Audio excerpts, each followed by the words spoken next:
Hi everybody, how you doing? It's time for another constitutional talk. I want to talk today about William Blunt. That's this man right here. Now, Blunt served in the Constitutional Convention. He also served in the Continental Congress. Now, he was called into the convention,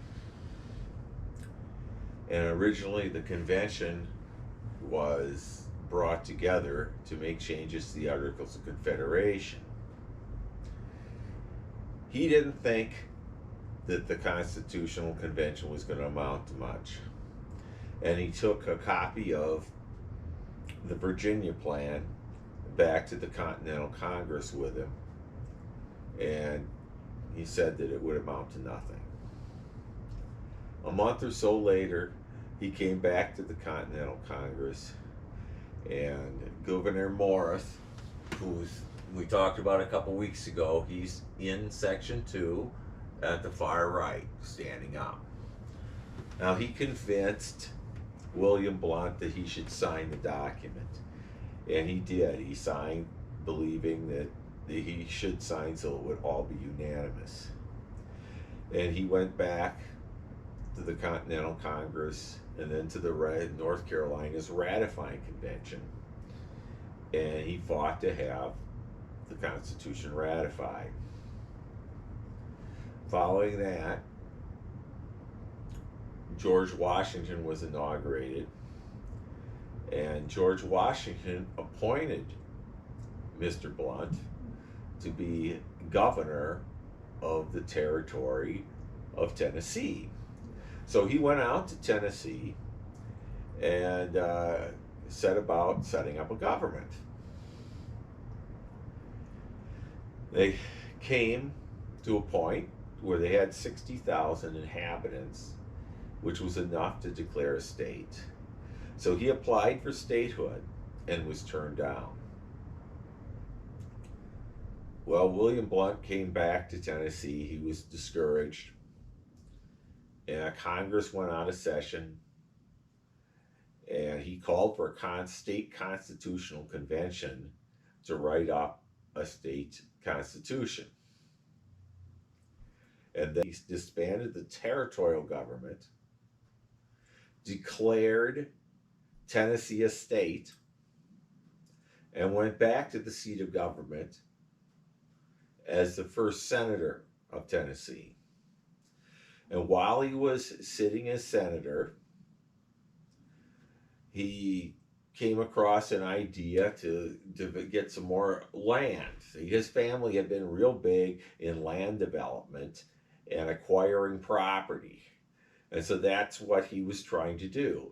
Although he tried a scheme to get the Cherokee and the Chickasaw tribes to start an uprising. And he was going to use the uprising to get land. Now, at the time, this was to be in Florida and Louisiana. Now, if you remember, when we acquired the Louisiana Purchase, it's a vast amount of land. It goes from New Orleans all the way to on the west side of the Mississippi River up to Canada and all the way west out to Washington and Oregon. So we aren't exactly sure how much land he was trying to seize for his own property. Clearly not that much, that vast amount. But irregardless, one of the people that he had recruited turned a copy of a letter he had submitted over to then President John Adams. Well, John Adams started an investigation, and just a week or two before Congress got out, he went over to Congress and he gave them the letter and the information they had gotten.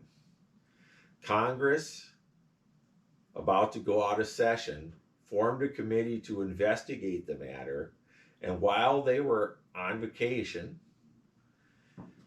they went about investigating. And as soon as they were back in session, they kicked him out of the Senate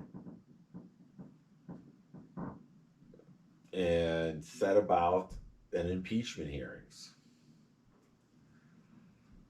So Congress, the House of Representatives, filed an impeachment charges, and it went over to the Senate. And no one was disputing what had occurred. The problem they had was, could they have a trial against a sitting senator who had been a senator from a complaint from the House of Representatives? This was an important issue. They weren't sure if they were on proper grounds procedurally to do this. They sent officials out to arrest William Blount, who was now in Tennessee serving as governor, and he refused, saying he had diplomatic immunity. And they tried to do this twice. Finally, they started a trial, and they just didn't know how to proceed. So they finally dismissed it on procedural grounds. And to this day, that stands as a precedent that the House cannot impeach a sitting senator. Now, we've had impeachment trials dating back to the beginning of the Republic. Most of those were judges that were impeached and removed. We've also had presidents that have been impeached. We've had Trump, we've had Clinton, Nixon resigned on threat of impeachment, and then you have, in the last half of the 1800s, after the Civil War, they impeached Johnson. None of those were successful. In order to have a proper impeachment, you have to have, and removal, an impeachment, is just bringing on of formal charges. So once you've brought on the formal charges, and that's, the House has the sole duty of calling an impeachment, then it's taken over to the Senate, and if it's a president, then the Chief Justice has to sit before the trial. The Senate, in order to convict, would have to have 2/3 votes. And as far as the presidential impeachments go, this has never happened. There are strict code of why to have impeachment.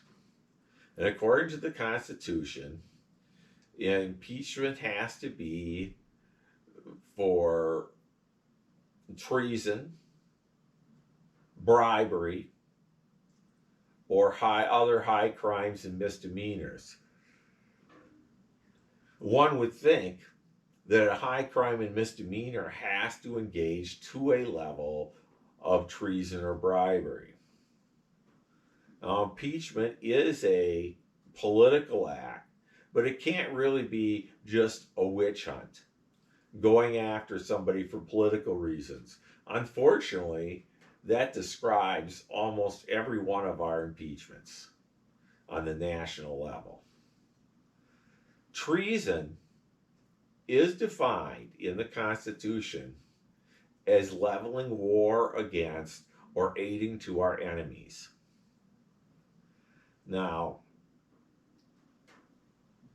as I said, we've never had a real successful impeachment, but we've had a number of them.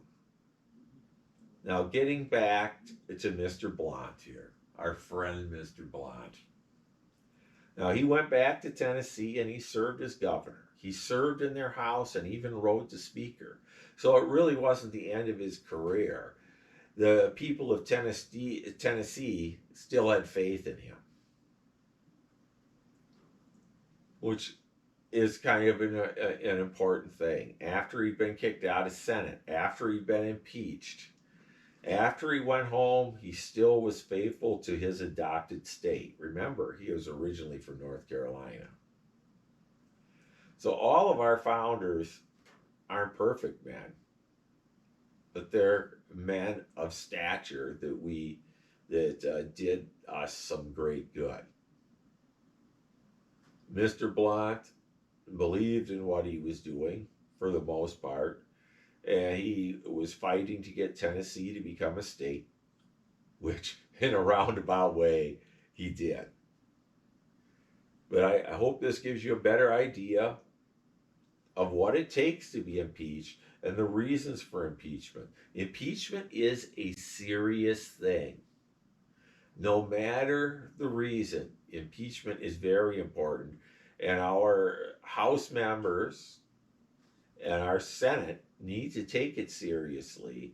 And it should not just be going against your political enemies. I hope you understand how we've divided up our government.